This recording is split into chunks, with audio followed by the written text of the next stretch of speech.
Hi guys, I love video games and I stream them occasionally along with my editing process over at Twitch, plug, look in the description, but I have a real tough time making videos about them. You may not know it by my empty channel right now, but I've tried many times to do either a let's play or a review or even stream a freaking game to completion, and they fell through every single time regardless of reception. I have done one successful let's play of Nancy Drew Shadows at the Water's Edge and one successful full stream of Neo, and I still have no idea how I pulled them off when every single other time I've either burned out or lost interest, usually the former. So I took a step back and tried to figure out what my strengths as a YouTuber were. I'm good at reviewing short episodes as I hate trudging through B-roll, and I'm good at written, edited, sequential video series since live commentary exhausts me and drains the joy from the process very rapidly, even if the turnaround is faster. As if to emphasize both these points, the one other successful gaming video I made was a top 5 of the year, which also fits those strengths. So with the latest Pokemon generation out, I'm guessing you guys are interested in my thoughts on it. I tried to do a stream/let's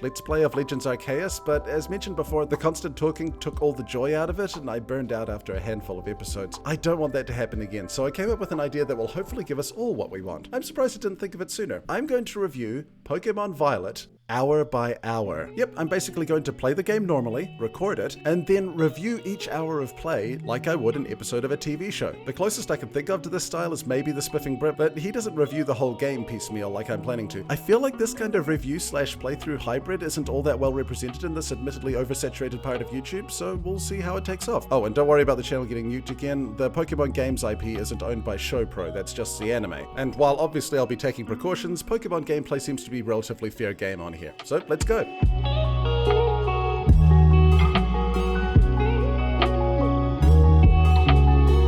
So the game begins without any sort of intro movie or anything like that, just straight into the languages. Now, I didn't realize this until much later in my life, but I know that European releases of games often have a language select first thing, since the region has a lot of different countries that don't have English as the dominant language. Whereas in America, they don't, or have it in the options. Yes, New Zealand does in fact count as part of the European region, even though we are literally on the other side of the planet, because we also use the PAL format and it kind of stuck. So I'm curious as to whether the US version also starts off with the language select as well. I do like that Spanish is right below English, since that's what the region is based on. It's a nice touch. So after choosing my lingua mater, but before enrolling in my alma mater, it's time to choose my vacant-eyed epitome of naive innocence. And oh, really? We're still doing this reductive octonary choice of character design where you just have to choose one of two genders and then within those decide if you want to be vanilla, chocolate, strawberry, or Village of the Damned?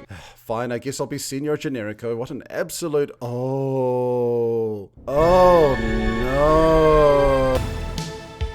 Okay, so the character creator in Pokemon Violet is actually really good. Well played, Game Freak. Sure, you're still stuck with the same facial structure and the nose, etc. And would it kill him to put in some facial hair? Yes, I know I meant to be prepubescent, but fake goatees exist. I could just be a really weird kid. You know, just like I was in real life. But yeah, despite that, I love the variety here, and none of it is gender-gated, which is also awesome. Like, even for someone cisgender like me, it was really nice to be able to recreate how I looked as a kid without pink lips and long eyelashes being limited to the girls' side. I was actually bullied for my very androgynous looks and was often accused of wearing makeup, the horror, when I was 10. So it's awesome that I was able to see myself a little bit more in the game, way more than any of the others. Plus, BIPOC gamers can actually get a freaking fade. I've heard their absence is seriously annoying in most games, so well done for that as well. Then I named myself, and after it's bizarrely implied that the school I'll be enrolling in cut my picture out of a Polaroid and stuck it onto the sheet because it's apparently the 90s in the Pokemon world right now, we see the prestigious Uva Academy. Hey, if they have bespoke Pokeballs, would they be called Uva Balls? Because then I could use them to catch a crab brawler and... okay, this is getting way too niche.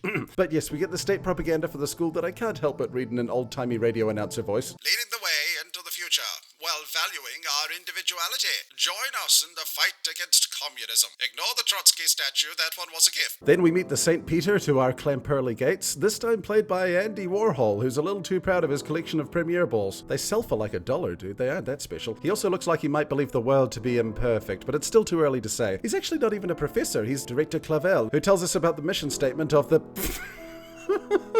Who's this Justin Timberlake looking brickhead? Sure, laugh at me now, but when you're attacked during a wedding in a snowy wood next to a brick wall, we'll see who laughs last. Then we see more Spanish students with very Japanese body language before finally giving a very bold promise. It is within these halls that you will find your friends, your Pokemon, and your true self. Before putting me in the point of view of a slightly drunk, purple hang glider snake robot motorcycle. Ugh, again. Then we crash into the ocean.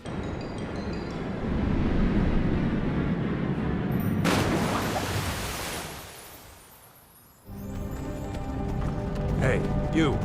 You're finally awake. No. Then finally we inhabit our chosen body and explore our freaking gorgeous home. Lots of really cool interactions and little details to check out here, including this picture that made me reevaluate my internal biases. Oh yeah, but flamenco dancer because Spain, am I right? Oh. Well, enjoy your enchanting stretch, lady. I'm just glad our mum actually gets a bedroom. You've got to watch out for these things in the Pokemon world. Then, after discovering what I thought was my first glitch, but was actually the cameraman getting distracted by the TV for a little too long. Hey. Whoops, my bad. We find out from Mum that our enrollment documents got lost in the mail, which, given that the Institute apparently subscribes to the Hobby Lobby school of filing, doesn't surprise me that much. So we go to grab our stuff and, hey look, I found the quap button.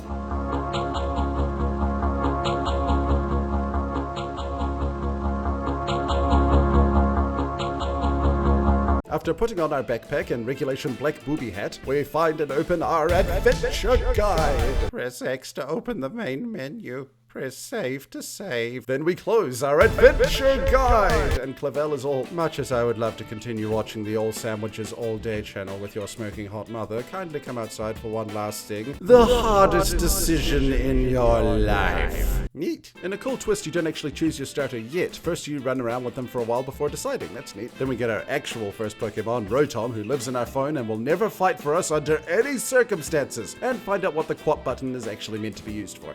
We can use it to check the map and look at our licenses and oh no. So after taking the perfect profile pic and saying hello to the returning legend himself, and meeting our standard enthusiastic to a fault rival, as is now mandatory, and we're apparently in the same class despite her looking like 5 years older, I steel myself for the unenviable task of choosing a star. Yeah, I chose Quaxley. I mean, Sprigatito's just a green cat, and Fuecoco is adorable, but I only have room in my heart for one fire lizard, and one baby crocodile. Plus, I can't turn down Dewey Duck over here. It would betray my childhood filled with DuckTales and Carl Barks. Plus, I couldn't say no after this interaction. No, just stop. So now to decide on a nicknaming system and name my, wow, female starter. That's super rare for some weird reason. Let's go for La Margarita, Spanish for the daisy. Perfect. Meanwhile, Nemono over here apparently declined a starter earlier in the year. What? But now wants to choose one. So of course she chooses the disadvantageous one, and we begin the first battle. After I've checked out her ludicrously posh house and ogled her Greninja painting. I want one. But yes, first battle. No, you can't move the camera or run around like in Legends Arceus. That's a bummer. Oh well, time to waterboard a crocodile. Then we get the Pokédex app. Nemona says, okay, Rillaboomer, to Clavel. Mum is all, wow, you got a Pokemon and made a friend outside of the academy walls? Looks like that TV ad was a filthy liar. Go have fun on your first day while I demand a refund, okay, honey? Now eat your sub and don't ask what the meat is. And speaking of subs, be sure to subscribe if you haven't already, and join me as I cover the next hour next week. So far, the game has given me lots of pleasant surprises, even though at its core it seems to be the same as ever. We'll just have to see if that changes as we continue on our quest to discover dreams and adventures and hairstyles in the shape of bricks. See you then.